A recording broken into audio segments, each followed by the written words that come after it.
మీ business ఏదైనా మీ ఊర్లో promotion చేయాలంటే అది సుమన్ టీవీతోనే సాధ్యం. ఇప్పుడే సంప్రదించండి. నమస్తే, welcome to Suman TV Siddipet. Telangana రాష్ట్ర వ్యాప్తంగా ఏసీపీ దాడులు అయితే నిర్వహిస్తున్నారు.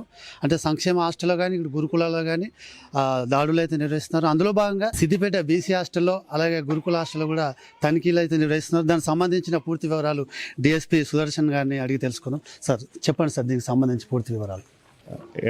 ఏసీబీ డీజీ గారి ఉత్తర్వుల మేరకు ఈరోజు ఉదయం సుమారు 6 గంటల ప్రాంతంలో మేము బీసీ బాయ్స్ హాస్టల్ సిద్దిపేటకి సర్ప్రైజ్ చెక్ చేయడానికి వచ్చినామండి. మాతో పాటు 5 department agriculture officers, sanitary officers and legal metrology, audit,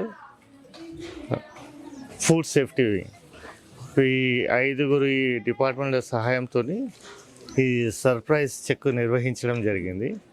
ఈ సర్ప్రైజ్ చెక్లో మేము ముఖ్యంగా పాయింట్అవుట్ ఏం చేయడం అంటే, ఈ బోర్డర్స్ ఎవరైతే పిల్లలు ఇక్కడ హాస్టల్లో ఉన్నారో వాళ్ళ అటెండెన్స్ రిజిస్టర్ ఒకటి ప్రాపర్గా మెయింటైన్ చేయలేదు.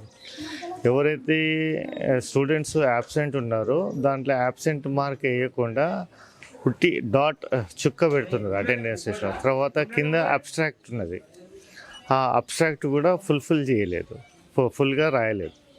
ఇంకోటి 12 రిజిస్టర్లు అసలు మెయింటైనే చేయలేదు. అది మా ఇప్పటివరకు ఈ ఇన్వెస్టిగేషన్లో తెలియదు. నాతో పాటు మా ఇన్స్పెక్టర్లు రమేష్ అండ్ వెంకటేశ్వర్లు మా స్టాఫ్ పాల్గొన్నారు. విన్నారు కదా డిఎస్పీ సుదర్శన్ గారి మాటల్లో. వివరాలకు వెళ్తే హాస్టల్లో సరైన ఫుడ్ పెడుతున్నారా లేదా అని కానీ, రిజిస్టర్ మెయింటెనెన్స్ కానీ, వాళ్ళకి ఫుడ్ క్వాలిటీ విషయంలో కానీ అనేకంగా వాళ్ళు తనిఖీలు అయితే చేశారు. వాళ్ళపై కొంచెం పర్యవేక్షణ అయితే ఉండాలని అధికారులు అయితే చెప్పే అవకాశాలు ఉన్నది. కెమెరామెన్ రమేష్తో భూపతి, సుమన్ టీవీ, సిద్దిపేట.